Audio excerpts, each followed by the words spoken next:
Our next guest that we're going to talk to is a driver that has spent the last few years on the road in different parts of the country, and in 2023 he will be embarking in the Buckeye State of Ohio for the full season. Originally from Quilcene, Washington, but will now be calling Beaver Dam, Ohio home and driving the Joe and Diane Sealing number 97 sprint car. It's JJ Hickle next on Getting Up to Speed. Well, here he is, the newest driver piloting the number 97 entry for car owners Joe and Diane Sealing. Originally from Quilcene, Washington, but now he will be calling Beaver Dam, Ohio, the village of Beaver Dam, Ohio home. JJ Hickle. JJ, great to have you here for this interview. I've been looking forward to it. Yeah, Ben, it's good to be on, and excited to talk to you. So you were telling me before off the air, Beaver Dam, Ohio, not Beaver Dam, Wisconsin. It's not a town, not a city, not a metropolis. It's better than that. Yeah, I guess. I mean, I don't know anything about the place besides I looked it up on my maps on my phone, and it said village underneath it. So I'm thinking it's not a very big area. So we're gonna have to change your nickname from El Pinsolare to the Villager or something, or the Village. Yeah, I'll be the village idiot. I'll be the village idiot. That's perfect. Yeah, there you go, the VI. So, I guess for starting off, like, for folks that don't know, we'll just flesh you out and we'll tell your story. 360 sprint car driver primarily, for all the years that I've known you. Former Grays Harbor Raceway track champion, and then the last couple of years you've kind of expanded your horizons a bit, driving for the Wardens, Ivan and Jane Warden, and last year with Brandon Eikenberry with Deuce 5 Motorsports. I guess just tell us sort of kind of at the start of everything, kind of what, I mean, it's very kind of, this isn't a negative thing, but like a lot of guys tend to stick in the Northwest and occasionally travel, but you've made that major dedication to get outside the region. Yeah, I mean, I would say that's kind of, everybody wants to be able to travel and be a race car driver, and I've just kind of been able to form my life in a way where I'm actually able to get away and go out of the state, go chase my dreams, and something I've always wanted to do. I mean, that's always been the number one goal, to be a race car driver. I've been an electrician in the meantime, trying to figure out how to be a race car driver, and I remember me and my buddy would always, my good buddy Pat, be driving back and forth racing in Montana for, like, I started out with a family-owned team, and then just got some rides here and there in the Northwest, and kind of, we'd run our family car whenever we didn't have anything to run, and then I was racing back and forth over in Montana, and me and Pat were talking. It's like, man, I think the next step's to hopefully get down into California, and then a few years later, I ended up getting hooked up with Ivan and Jane Warden, and that was just like pretty much a dream come true. They had me and Pat both go down to California and live with them and race full time all around California, and that was great. Exactly what I wanted to be doing. And then pretty much the next step after that would be to hopefully go national tour racing or just get on the road at a national scene, and yeah, we were lucky enough. It was their final year of racing, and they agreed to run the AFCS tour for one season, and that got me traveling all over the country. And fortunately, that pretty much led to getting another opportunity to be able to go race 410s at Knoxville this last year. I mean, that's a real long story short, but Sure. Basically just doing everything I can to make every opportunity as good as it can be, and then just being fortunate enough to get hooked up with the right people, when it's worked out. And just 110% all the time. And it's definitely living the dream, but it's also leaving everything and love at home to go do it. And it's a lot of sacrifice, but at the end of the day, I love what I'm doing, and I wouldn't change it for anything. No doubt. And I think for a lot of young race car drivers or, kids that want to become race car drivers, I can't necessarily say it from a racer standpoint, but from a broadcaster standpoint, it's those first couple times you start getting out of your sandbox and you start going farther and farther away from your sandbox. It's kind of scary, but at the same time, it's very exciting. So it's a mixed bag.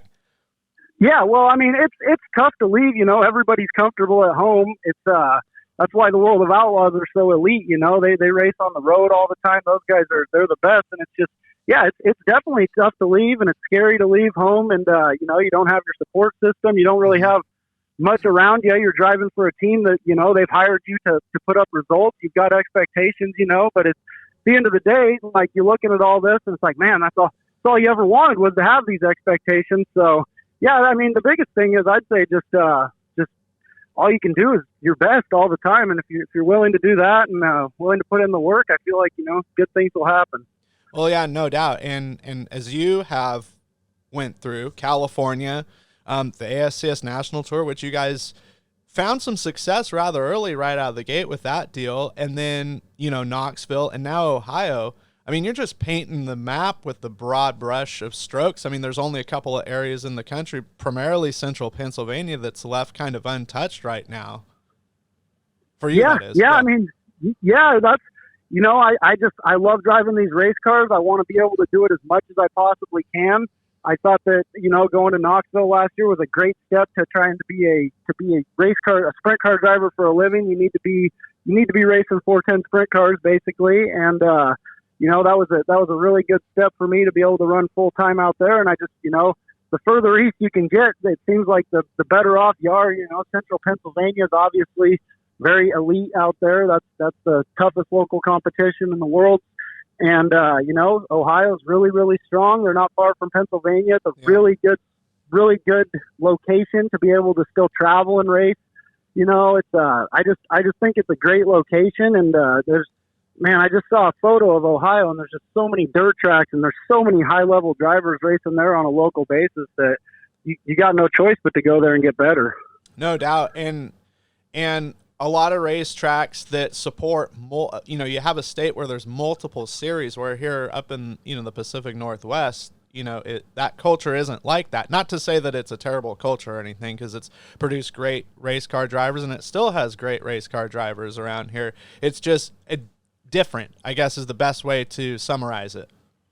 Well, yeah, I mean, there's just, you can only basically be a weekly racer around the Northwest. Like, there's so much talent. You know, the reason I got to where I'm at is because I was racing with those guys on a weekly basis. Like, there's tons of talent in the Northwest, but yeah, it's just, if you want to really race full time and do that, you got to go somewhere where they're racing on, you know, more than one night a week, and everybody's, you know, you at least got to have the tracks kind of starting to work together a little bit. The Northwest is definitely headed in the right direction, it seems like, but yeah, as far as really wanting to do it and try to race and pay your bills and stuff, you just got to go where there's, you know, way more racing. And the Northwest is great, and they've got their 2 tracks right now, and hopefully, you know, the Northwest has a lot more than 2 tracks, but Washington, where I'm from, has 2 tracks right now, and it's just, you gotta be able to go somewhere where there's way more racing. No doubt. How difficult was the transition, or was it difficult at all? I know with going primarily 410 last year, was that you felt like an easy adjustment, a good adjustment, or was there some learning curves to it? To be honest with you, man, like we ran a 410 a little bit in the 63 car at the end of the year in 2021, and we were really good at the King of the West shows, and yeah, I felt really comfortable. I think that the biggest difference was you're racing on a completely different tire combination, and then that made it kind of a transition, and then also just going to Knoxville to race at like such a unique place with the best guys in the world, with a brand new team and a brand new crew chief and everything. It was all definitely a learning curve and a learning transition, but I wouldn't really say the 360 to the 410 is the huge deal. It's just, obviously everybody that's racing the 410 they're the elite, you know, there's a lot of hired guys doing it for a living, where, you know, the 360 guys, I'm not going to say 360 guys, it's not great competition, because it's really strong competition, but it's just different, you know, there's levels to it. And, yeah, when you go up in competition and everything's new, there was definitely a lot of learning curves for me this year. And did you feel like once you got out of the 410 and ran because you ran a handful of 360 shows, did you feel like that made you a better 360 racer, maybe like better car control or anything like that, or would it just feel like it was like back at it? Honestly, I'm not going to say it made me worse, but it didn't make me better, because the way that you had to run with these tires, with the 410 stuff and all the H tires and stuff, the way you had to run was just so so aggressive and so wide open, and you don't ever wait for the tire. And then you get back to the 360 stuff, and you kind of need to wait for the tire, and you're kind of chasing timing, honestly. Like, Sure. it's not a big deal to do, but I wouldn't say that they're just two different games with the two different tires. When they have the same tires, absolutely. Car control, laps, they really aren't that different, but it felt like two completely different race cars, to be honest with you, with the tire situation. No doubt, no doubt. You know, it's funny you mentioned going to California. Ivan and Jane Warden, they live in Cotati still, yeah. Yep. And so when I last saw you guys race, this was been some time ago. Labor Day weekend, Montana, Electric City Speedway in Great Falls, that 3-day deal. Yep. And I remember, I think Ivan was talking to Stephanie. So Stephanie's from, Sonoma County and everything. And and it turns out like her best friend from back home that still lived like right across, like down the street from where she lives. So like, holy smokes, like how, the farther we go, the world gets smaller sometimes. So. That's the truth. Yeah, that's definitely small world. That's crazy. Oh yeah. Yeah, no doubt. It's a lovely, lovely little town. I think they got like an accordion guy statue on the corner of the park or whatever. I in the center there. I can't remember. It's been so long. Yeah, it's a pretty cool little town. It's really a nice place. I loved living there. We were right there, and then the shop was over in Penn Grove, like 5 miles from the house, and just beautiful areas. It was, man, that was some of the best times of my racing career, was getting to live with those guys and race all around California. I mean, talk about level of competition. Like we were only 360 racing, but just all the racing in California, man, those guys are so good, and they race at such a high level and race so hard. It's like, those were probably two of the biggest years of growth in my whole career, was just getting to go down there and get my ass kicked by them off the bat, honestly, and just, just learn that you got to basically every lap like a qualifying lap and then some, and then you kind of just get to that point where that's how you're racing all the time. So, man, I really appreciate how good all those guys are in California, and how much better they made me getting to race with them all the time. Yeah, no doubt. You mentioned getting an ass kicking and everything, and for folks that don't know, you've got some martial arts background, and that's how you become a better. It's how you become a better wrestler. It's how you become a better jiu-jitsu fighter. Everything. I mean, you gotta take a licking in order to get better, get stronger, and be more fierce. Yeah, absolutely. I mean, that's just about that's. We're still doing it to this day. You were running good and everybody's happy, and then you go out and run with the Outlaws and you get yourself a nice 18th and go a lap down and take some humble pie and realize what you still got to work on. So sure. Yeah, you always get better by doing it against the best guys you can. And man, I'm super happy to be in a position right now to be able to race with some of the best guys in the world at some of the most awesome, we'll be in Ohio, like Eldora's in our home state, it's like some of the biggest races in the world will be right there for us.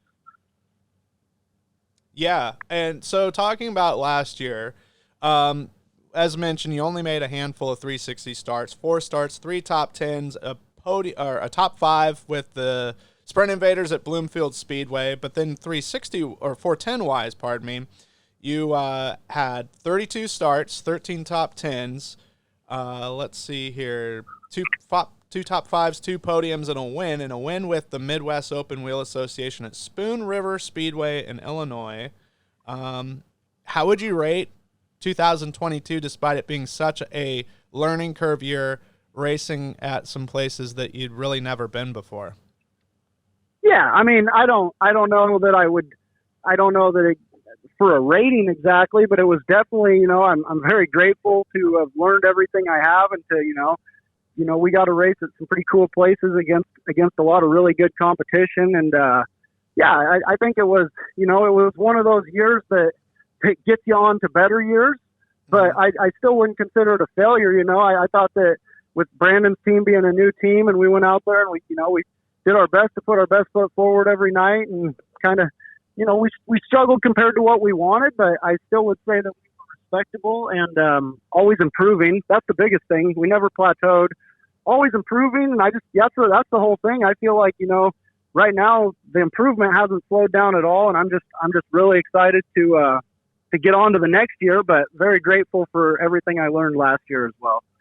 Well, some interesting little factoid that I kind of picked through all the data and everything was you had 15 feature starts at Knoxville, and 9 of those resulted in top 10 finishes, and that was in all competition. If the Outlaws were in town, Knoxville Nationals, All-Star Circuit of Champions, but regular competition, you rarely finished outside of the top 10, period, finishing 7 top 10s in regular point action. I mean, that's got to be a big pat on the back, and that's got to feel like a big accomplishment. Making shows is a big deal. Yeah, I mean, definitely. Like, obviously, you want to be up in the top 5 and racing in the front for wins, and I definitely don't think we were far off of that. But, yeah, I mean, man, we ran 7th there with the All-Stars. We made Outlaw shows. To make the Knoxville Nationals, I mean, that's a forever feather in my cap. It's a 25 cars cap. Like, everybody's super happy about that, and, like, yeah. I definitely think there's a lot of positives. And then, like you're saying, like I was lucky enough, I feel like making races like the Knoxville Nationals led me to opportunities where I got to come home and drive like the Cam Smith or 17 car for a week at home, and then I got to go drive for Levi Curry and Nate out there in Illinois, and that's when I won that race at Spoon River. And it was like, I just, I feel like everything kind of worked out the way it needed to work out for us to continue on. Yeah, no doubt. And talk about that return to your home state of Washington. That had to have been kind of a pretty big deal, because the Nationals had been over. You'd been racing weekly in Knoxville all year long. You'd been on the road, and to come back to Skagit and Grays Harbor and in competition in a Northwest-based car with Cam Smith, that had to have been a pretty cool feeling. Oh, it was great. It was super enjoyable. I mean, I really appreciate, Cam and his family and the Adrian team, everybody putting me in that car for that deal. And like, yeah, to come home, and I was only coming home because it was my girlfriend's birthday that weekend. Sure. And then it worked out, Cam, he really wanted to have a car fielded at the Outlaws. It was real important to their team. And I just, the way it worked out was super great to be able to work with one of my good buddies.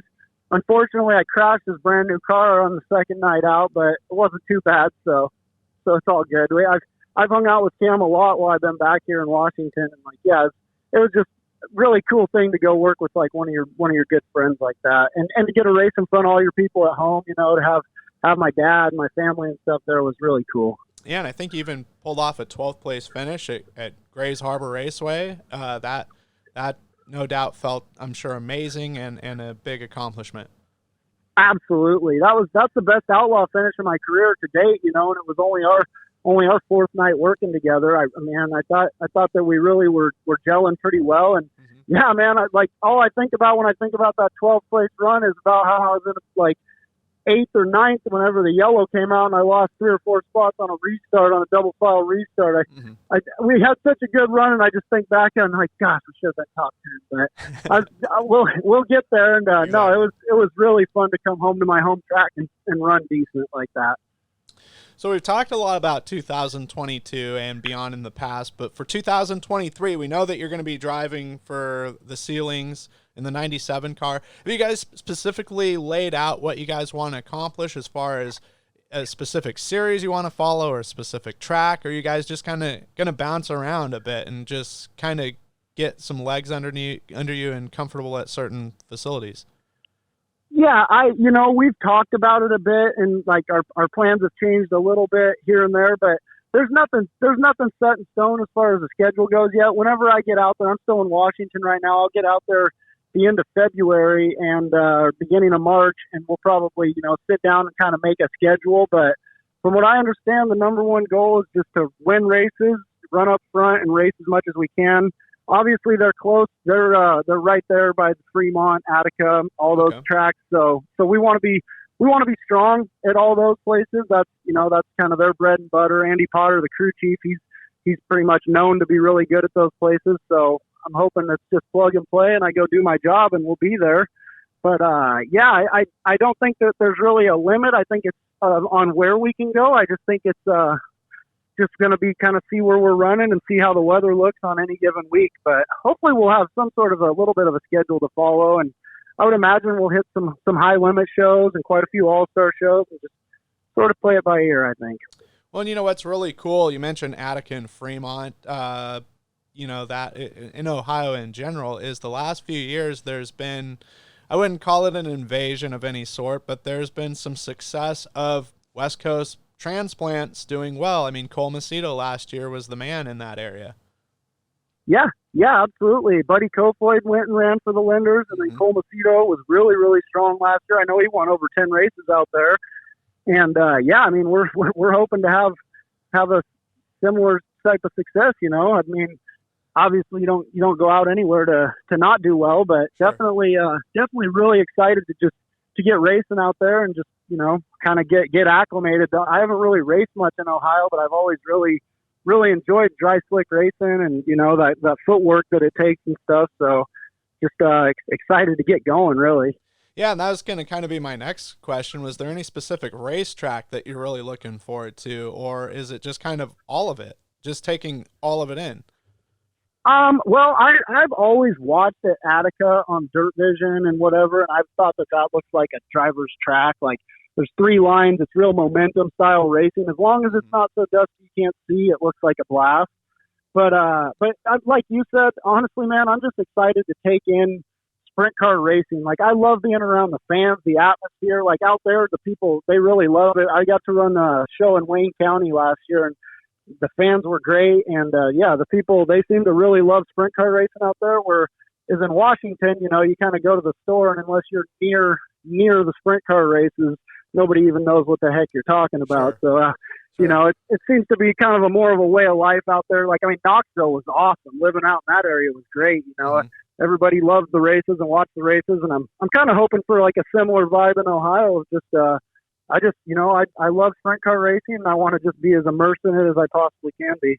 Yeah. And for listeners that are, gosh, I guess even in California, really anywhere. So where JJ's from, Quilcene, it's not near like Olympia, Tacoma, Seattle. It's not near, you know, I call it kind of the hive where all the Skagit guys are from, Burlington, Mount Vernon, and Sedro-Woolley. It's on the Olympic Peninsula towards Vancouver Island, and it's off the beaten path a little bit. So anywhere you go, it's a bit of a road game for you. Yeah. There's no track within an hour and a half of me, and for me to get up to Skagit, I got to take a ferry across the water. And yeah, being out here makes it very tough to race, but sure is beautiful. I got lots of trees and everything in my yard. Yeah. It's really pretty out here, but it's not really where you want to base a race team. Yeah. I know that Stephanie and I were going to do a whole loop around the Olympic Peninsula, and then we went like 50 miles in, and then decided to turn around. So, but that was a good move. Yeah, it was good when we looked like, oh man, this is going to take 5 hours. Okay. So it is really pretty, but yeah. Like you've seen it for an hour, you've seen it for 5. Yeah. I think she saw the Little Creek Casino in Shelton and was like, hey, let's go over there. And then, you know, hey, what, you know, let's go to Grays Harbor Raceway and look at the, you know, drive by the racetrack. I'm like, oh yeah, you want to go home? Okay. So yep, that's funny. That's the way I take. I turn right at the Little Creek there and go up in there that way. Yeah. Well, as far as off-season stuff goes for you, like what's a typical off-season for you? Things you like to do to keep yourself occupied and enjoyable? Do you kind of stick with like racing and, you know, always building on the team, or do you kind of just take some time where it's nothing racing related, just kind of get a good reset in your head? Man, I don't have any. Every year has been so different for me, and I've been going, you know, kind of from team to team here lately, and it's all been so different. I don't have an exact thing, any sort of thing I do in the off season. I just try to, you know, I get fat and happy about Christmas time, and then I try and get into like, you know, as good a shape as you can be in to go 40 laps at like the hardest level you can go, and try and just get myself in shape again. And besides that, just, you know, I try to see my friends and my family and stuff like that, because, you know, come February, I don't see anybody again until about November. So sure. I just kind of try and spend some time with the people, you know, the people that are important to me when I can. And then besides that, just, stay in shape, be active, and yeah. I don't really have a set routine every winter. I'd like to tell you I go on like some tropical vacation like I see all these people do, but Yeah. maybe next year is my inaugural one of those. Yeah, you could say, oh, I spend my winter months in the temperate rainforests of Yeah, Olympic National Park. that's exactly what I do. Yeah, I sit out here and watch it rain and freeze. Exactly. Yeah. Hey, it don't have to be warm to be a rainforest if it rains every day. That's it, man. I definitely am hoping to go to Australia next year. I just results are what get you there, so I'm just trying to get myself as ready to put up some results as I can be right now. No doubt. No doubt. Yeah, that'll definitely be cool because outside, I mean, you ran Castrol a bit, right? For Gold Cup up in Edmonton. Yep. I've been to Edmonton to race, and that's probably like since quarter midgets. That's probably it. Quarter midgets, we went up to Langley, British Columbia, but I'd love to make it up to Ontario. Sure. They got that or Oshweekend they got up there. That place is pretty awesome looking, but it's just a matter of getting the right opportunity at the right time to get up there. Yeah. Hey, you never know. Never say never, right? No, I mean I have a lot of Canadian friends that are involved up there and whatnot. It's just they got like it just matter of all the stars aligning. Yeah, no doubt. And you just take it as it comes kind of thing, because in a perfect world it'd be great to have 20 offers, but for you it's like one after the other, and they all kind of seem to fit in a nice little intricate puzzle. Yeah, you take it, get in where you fit in, and just try and do your best and see what it can lead to. Absolutely. As far as like when the schedule comes out, or if there's going to be any apparel or team news, anything like that, what's the best way for people to investigate that? Do you guys have a website or a social media account? Just JJ Hickle Racing on Facebook is your best bet. Okay. Like I've got a Twitter and an Instagram that I try to keep updated, but all I do is just copy paste what I paste on my Facebook. Like, yeah, I really use Facebook a lot for anything like that. And then when I do have apparel, it'll probably be at vaportrailclothing.com. But okay. I just I will post all that on my Facebook. I'll post links and all that as well. Sure. Awesome. And then any particular people that you want to thank? I know, it may be a little bit of a touchy subject, but this last off season has definitely been, without a doubt, a difficult one for you. I just kind of give you the floor. Yeah, it's been a pretty tough little winter here as far as me personally. I lost my girlfriend in December to cancer, and then my father just passed away here in January to a heart issue, and so that was pretty unexpected. His deal was, and so yeah, it's been really tough, but just kind of trying to stay the course. I mean, I definitely really appreciate everybody that's there's been so many people who've reached out and been really good to me. I mean, my friends Cam and Brianna have let me pretty much stay at their house whenever I've needed to go up there and spend time with my girlfriend whenever that was happening. So yeah, I'm very appreciative to a lot of people. I mean, this 97 team between the crew chief and the owners and stuff, they've been nothing but great to me about I let them know the situation. They said, just take as much time as you need. As soon as you're ready to come out here, the car will be ready to rock. And so, man, there's been so many people who have been so good to help me and getting me through this and whatnot. And you probably can't thank everybody, but sure, super appreciative of everybody who's done everything they have to make this a little bit easier. No doubt. Well, I can tell you this, and I think I speak for a lot of people when I say this, is you're definitely inspirational, and you're always on our hearts and our minds. And just the easiest thing for you to do would just be to sort of just give up on everything, and you're doing the opposite, and you're doing the admirable thing, and that's doing the best you can each and every day. Yep. No, I mean, I would say the same about you. I mean, we've both kind of gone through it, so yeah. I appreciate it. And yeah, keep putting your best foot forward, and that's it. Enjoy life as much as you can. Absolutely. And if it's a bad day, it's okay, because that makes the better ones that much better. So. Yep. But, well, I appreciate it, JJ. Obviously, everybody wishes you the best of luck, and hopefully we'll be seeing you race in the Pacific Northwest, maybe for a cameo at some point in the future. But until then, I hope everything goes well. One thing. Yeah, that's one thing I'll add is I do have Dirt Cup week off, and I want to race Dirt Cup, but I want to do it like in an elite and like something that's capable of winning. Sure. that's something that I was kind of trying to put together a way to do it with my own stuff here at home, but like with all this personal stuff that's happened, I don't really see that getting put together. But I would love to come out there and Dirt Cub's pretty high on my priority list this year, but it's just a matter of making it all fit. But I've got that week off. It's the week after Ohio Speed Week, and I'm not racing that week, and so definitely something that could happen with the right opportunity. You heard it here. If you never know who's watching, and you never know who's listening. So, yeah, awesome. I appreciate it, Ben. Yep. Well, thank you again, JJ, and we'll talk to you soon. All right. Take care. All right.